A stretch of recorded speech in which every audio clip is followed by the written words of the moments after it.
Oh, sige, ready. Ready. Ano maya? Sinong leader ninyo na nag-uutos? Yung IC! Halimbawa, ay pupunta na din, matatapos. Lahat kayo papasok. Walang tatapos, walang aalis, hindi.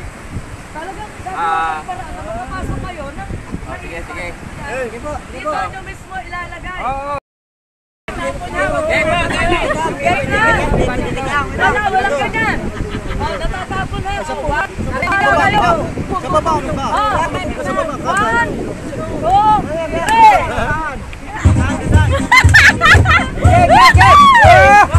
Oh, dandahan, balas! Dandahan! Ay, ganito muna. Mag-uusap kayo kung paano ipapasok. At pag ipinasok ninyo dito, walang iwanan. Huwag kayong tamangkag, Sama-sama. Ang gawin ninyo, kausapin nyo ang bawat isa. Huwag kang bibitaw. Ano? Yun, tama. Walang bibitaw. Sama-sama ito ay ating mailagay doon. Mag-usap kayo, makinig at makiramdam sa bawat isa. 1, 2, 3. Dahan-dahan. Opo, mali. Meron sa taas, meron sa ilalim. Huwag masyado mataas. Kailangan nakasabit lang. At ayusin din ang pagpasok ng puwet ninyo. Yung puwet ninyo ipasok na maayos. Turuin kay Kuya. Oh, ikaw.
Doon kayo.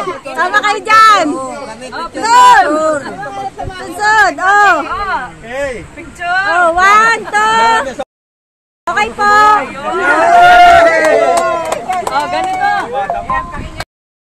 Problema, yung ating samahan, at ito yung ating mga pinapangalagaan na concern ng bawat isa. Kailangan natin itawid. Nung una tayo hindi nag-usap, basta't ang alam natin ay iguguyaan. Nag-fail, di ba? At nagkaroon tayo ng leksyon. At tayo nag-uusap na tayo magkaisa. Tumanggilid, ibig sabihin, alangan, ay ipinasok mo pa rin. Basta sige na sige. Wala daw communication. Tama naman, ang komunikasyon ay napakahalaga. May meeting tayo dito, walang nasagot. Nasaan ang communication? Natuloy ba ang meeting? Hindi, di ba? Hanggang naghanap ng interphone. Nakarating sa tampuhan.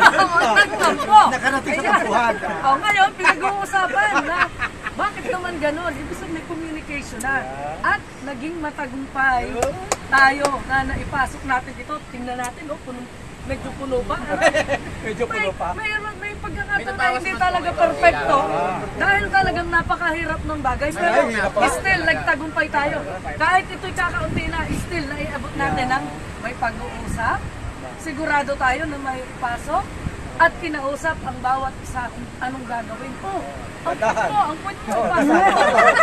Malaki ipasok ang puti. Ibig sabihin, binibigyan mo ng guide yung iyong kasama kung paanong gagawin. May tawid ng bahay. So, nagka-leksyon ba tayo dun sa ano? Ito yung grupo. Ito yung grupo na sinasabi.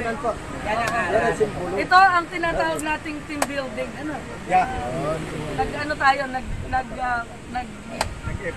Build tayo ng ating grupo. Nalaman natin ng leksyon kung gaano kahalaga yung komunikasyon, ang plano. Sabi nito, wala po kasi plano. Hindi nag-usap kung paano. So, sa sunod, alalahanin natin ito. Lagi. Okay?